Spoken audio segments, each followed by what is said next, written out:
வணக்கம். இது தமிழும் சீதாவும். இன்றைக்கி நம்ம பார்க்க போகிறது 8th ஸ்டாண்டர்டில் இருக்க இலக்கணம் தான்.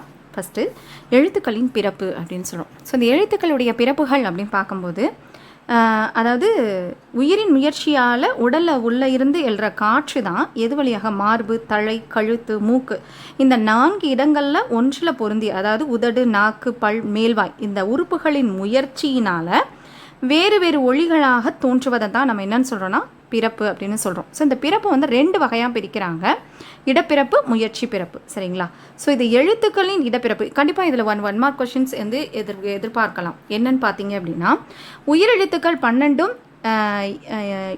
கழுத்தை இடமாக கொண்டு பிறக்கின்றன. அதே மாதிரி வல்லினம், மெல்லினம், இடையினம். ஸோ வல்லின எழுத்துக்கள் 6 மார்பு, மெல்லின எழுத்துக்கள் 6 மூக்கு, இடையினமை எழுத்துக்கள் 6 கழுத்து. சரிங்களா? இது எளிமையான கொஷின் தான், ஆனால் நம்ம இதை கண்டிப்பாக பார்த்து எழுதணும். சரிங்களா? அடுத்து பார்த்தீங்கன்னா இதில் முக்கியமான கொஷின் பார்க்கும் பொழுது இந்த ஆயுத எழுத்தை இடமாக கொண்டு பிறக்கிறது எந்த இடத்தை அப்படின்னா தலை. சரிங்களா? இது கண்டிப்பாக நம்ம பார்த்துக்கொள்ள வேண்டிய விஷயம். ஸோ எழுத்துக்களின் முயற்சி பிறப்பு, அதாவது இடப்பிறப்புங்கிறப்ப எந்தெந்த இடத்துல கழுத்தா, தலையா, மார்பா அப்படின்னு பார்த்தோம். ஆனால் முயற்சி அப்படின்னு சொல்லி பார்க்கும் பொழுது உயிரெழுத்துக்கள் வந்து அ ஆ அப்படிங்கும்போது வாய் திறக்கும் பொழுதும், இ இ ஏ ஐ அப்படிங்கிறப்ப நாக்கோட அடி ஓரமானது மேல்வாய் பல்லை. இதெல்லாம் நம்ம சொல்லி பார்த்தாலே வந்து அது எந்தெந்த இடத்துல வந்து நாக்கில் வந்து மேல்வாய் கீழ்வாய் அப்படிங்கிறத நம்ம தெரிஞ்சுக்கலாம். சரிங்களா?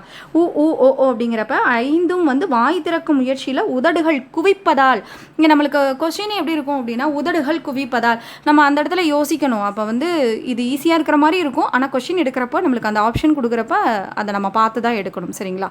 ஸோ இதை வந்து எதிர்பார்க்கலாம். அதுக்கடுத்து இந்த மெய் எழுத்துக்கள், உயிரெழுத்துக்கள் எப்படி இருக்குன்னு 12 எப்படி பிறக்குதுன்னு பார்த்தோம். அதேமாதிரி மெய் எழுத்துக்கள் வந்து நிச்சயமாக ஒரு கொஸ்டின் எதிர்பார்க்கலாம், இல்லை பொறுத்துகளை கூட கொஸ்டின் கேட்கலாம். எப்படின்னு பார்த்தீங்கன்னா இக்கு இங்கு அப்படிங்கிறப்ப நாவின் இடை, அன்னத்தின் இடை அப்படிங்கிறது பொறுத்துகளில் கூட கேட்கலாம். சரிங்களா? அதே மாதிரி இச்சி இன்ச்சுன்னு பார்க்கும் பொழுது இந்த 2 மெய்களும் நாவோட இடைப்பகுதியிலையும் நடு அன்னத்தின் இடைப்பகுதி அப்படின்னு சொல்லுவாங்க. சரிங்களா? அந்த இடத்துலையும் பொருந்துவதால் பிறக்குது. இட்டு இன்னு, அதாவது நாவோட நுனியும் அன்னத்து நுனியும் பொருந்துவதால் இத்து இந்துன்னு சொல்லி பார்க்கும் பொழுதே அந்த நாக்கோட நுனி வந்து பொருந்தும். சரிங்களா? மேல்வாய் பல்லில் வந்து நம்மளுக்கு அப்படியே டச் பண்ணும் போய். ஸோ அந்த மாதிரி சொல்லி பார்த்தாலே இதெல்லாம் புரியக்கூடியது தான். ஆனால் நீங்கள் ஒரு தடவையாவது இதை கண்டிப்பாக வாசித்து பார்த்துருக்கணும். சரிங்களா? இப்போ அந்த 2 உதடுமே பார்த்தீங்கன்னா மேல் உதடும் கீழ் உதடும் பொருந்துறதுனால பிறக்கிறது தான் இப்போ இது கூட அடிக்கடி கேட்குற கொஷின் தான். ஸோ இ அப்படிங்கிறப்ப நாக்கோட அடிப்பகுதி மேல்வாயின் அடிப்பகுதியை பொருந்துறதுனால நம்மளுக்கு ஏற்படுது. இல் இந்த 2 மெய்களும் பார்த்தீங்கன்னா மேல்வாயோட நாக்கோட நுனி வருடுவதால் இல்லைன்ற பார்க்கும்போது வருடுதல். சரிங்களா? அந்த வார்த்தைகள் ரொம்ப முக்கியம். ஸோ அடுத்து இல், அதாவது வந்து இந்த இல் பார்த்தீங்கன்னா பல்லின் அடியே நாக்கின் ஓரங்கள் தடித்து பிறக்குவதால் பிறக்கிறது அப்படின்னு சொல்லி சொல்கிறோம். சரிங்களா? அதே மாதிரி பொது லகரம் பார்க்கும் பொழுது இந்த மேல்வாயை நாக்கின் ஓரங்கள், அதாவது கீழ் நோக்கிய லகரம்னு சொல்லணும் இல்லையா, இந்த மேல்வாயின் நாக்கின் ஓரங்கள் தடித்து தடவுவதால் ஞாபகம் வச்சுக்கோங்க, அது கீழ் நோக்கிய லகரம். சரிங்களா?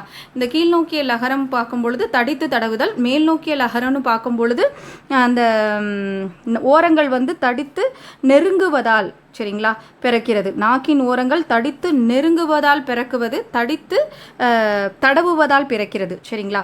அதுக்கடுத்து இவ் அப்படிங்கிறப்ப கொஷின் வந்து இந்த இடத்துல இருந்து தான் நம்மளுக்கு கேட்பாங்க. அதனால் ஒவ்வொரு வார்த்தைகளும் ரொம்ப முக்கியமானது. ஸோ இந்த இவ் அப்படின்னு பார்க்கும்போது மேல்வாய் பல்லை கீழ் உதடு பொருந்துவதால், இது நம்ம சொல்லி பார்த்தாலே நம்மளுக்கு தெரியும். சரிங்களா? அடுத்து இன், இந்த இரு மெய்களும் மேல்வாயை நாக்கின் நுனி மிகவும் பொருந்துவதால். சரிங்களா? இந்த இன்னும் வந்து நாக்கை வந்து பொருந்துகிறதுனால பிறக்கிறது தான், நாக்கோட இதை வந்து பொருந்துவதால் பிறக்குவது தான் இன் அப்படின்னு சொல்கிறாங்க. சரிங்களா? இது நம்மளுக்கு முக்கியம். அதுக்கடுத்து லாஸ்ட்டில் சார்பு எழுத்துக்கள் அப்படின்னு சொல்கிறாங்க. இந்த சார்பு எழுத்துக்கள் பார்க்கும்போது ஆயுத எழுத்து வாயை திறந்து ஒலிக்கும் பொழுது முயற்சியால் பிறக்குது.